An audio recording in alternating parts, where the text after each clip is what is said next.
Amis d'Azinat, bonjour et bienvenue au relais de poche aujourd'hui avec des romans jeunesse parce que les jeunes lisent quand même malgré tout ce qu'on entend, qui se dit sur les jeunes. Eh bien ils lisent, moi je peux vous attester qu'ils viennent à la librairie et qu'ils m'aident à sélectionner les livres qui sont en rayon parce que c'est eux qui savent le mieux ce qu'il faut, ce qu'ils veulent lire. Donc nous allons faire une petite sélection de 5 livres pour cet été. Avec, en fait, il y en a plus que 5, vous verrez.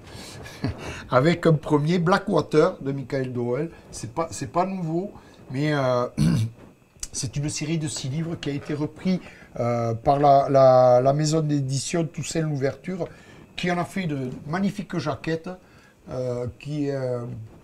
C'est superbe. C'est une belle histoire en 6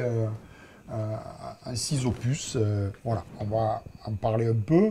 Nous avons affaire dans cette série à une saga familiale où en fait je vais vous présenter juste le premier tome, La Crue, pour vous donner l'eau à la bouche et vous inciter à le lire et puis peut-être à récupérer les autres par la suite. Et puis parce qu'il faut bien commencer par le début.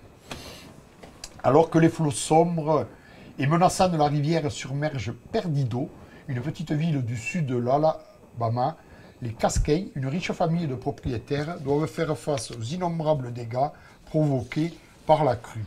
Menée par Mary Love, la puissante matriarche, et par Oscar, son fils dévoué, le clan s'apprête à se relever. Mais c'est compté sans l'apparition aussi soudaine que mystérieuse d'Elinor Damer, jeune femme séduisante, au passé trouble, dont le seul dessein semble être de s'immiscer au cœur de la famille Casquet. Donc voilà pour le premier.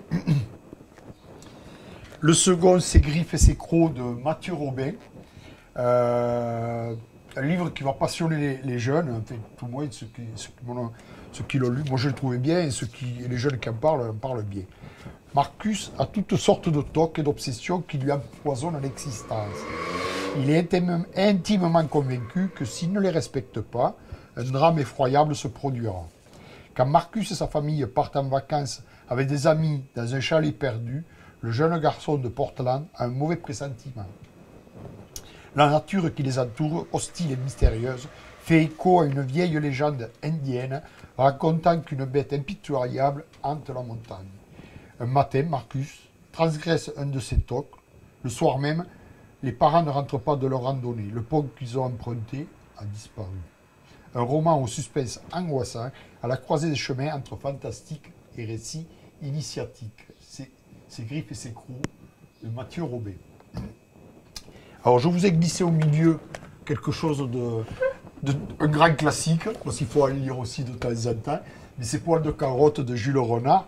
Donc nous on connaît, mais voilà, les jeunes ils l'ont peut-être pas lu et ça vaut le coup de lire Jules Renard, parce que c'est quand même une belle écriture. Hein. Il faut bien aussi proposer du classique. C'est un plaisir renouvelé chaque fois. Petit rappel de l'histoire. Tout le monde ne peut pas être orphelin. C'est le terrible cri de Poil de carotte, petit garçon mal aimé, qui pour lutter contre les humiliations quotidiennes et la haine maternelle, doit jouer de ruse. Ça nous teste dans une enfance malheureuse qu'il faut chercher les sources du scepticisme et de l'ironie de Jules Renard. Son art de la litote, son style dense et précis, sa cruauté d'observation. L'économie des mots avec laquelle il rend les émotions les plus fortes en font un grand écrivain classique. Poil de carotte, son chef-d'œuvre, reste par son écriture et son sujet un livre étonnamment actuel. L'un de ceux qui, selon Jean-Paul Sartre, est à l'origine de la littérature contemporaine. Donc une bonne base pour la jeunesse. Nous allons passer sur un autre livre pour les jeunes, Mon cheval de bataille de Delphine Pessin.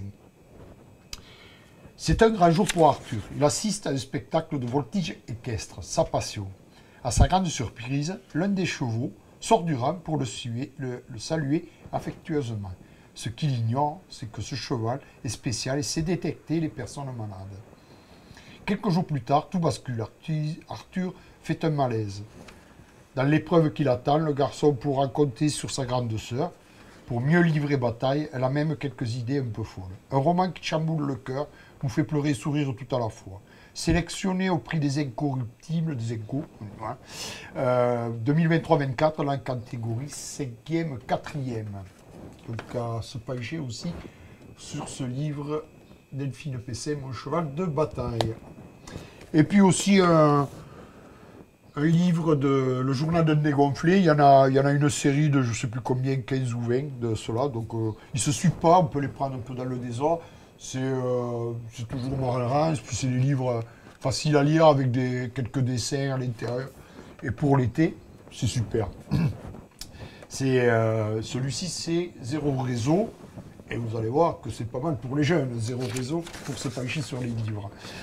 C'est de Jeff Kinney. Dans la série Le journal d'un dégonflé de Jeff Kinney, Grégory Effley, surnommé simplement Greg, est un garçon de 12 ans qui a souvent des problèmes, aussi bien chez lui qu'au collège. Il raconte dans ses mésaventures dans son journal, qu'il a rebaptisé Carnet de bord, car il ne veut pas écrire dans un journal intime. Non, non, non. Où il affirme écrire parce que, devenu plus tard riche et célèbre, il n'aura pas le temps de répondre à des questions stupides. Dans sa famille, le père de Greg ne veut pas que son fils devienne un dégonflé et aimerait qu'il fasse du sport. Sa mère n'aime pas les mensonges et chouchoute son petit frère Manu. Son frère aîné, Rodrigue, l'embête par tous les moyens et Manu en profite pour dénoncer Greg quand il fait des bêtises. Il a aussi un ami, Robert, qu'il supporte histoire de ne pas être seul. Voilà un peu la trame pour l'ensemble de la série. Et dans cet ouvrage, Zéro réseau, c'est vivre une semaine sans réseau. Horreur pour les ados. Un séjour à la ferme, sans télévision, sans téléphone, ni internet. Comme au bon vieux temps, Greg s'en serait bien passé. Mais sa mère est persuadée qu'une semaine à la campagne lui fera le plus grand bien. Survivra-t-il aux corvées, aux nuits à la dure et aux douches froides? De quoi occuper les vacances en réflexion. Bonne lecture, jeune d'Azimat.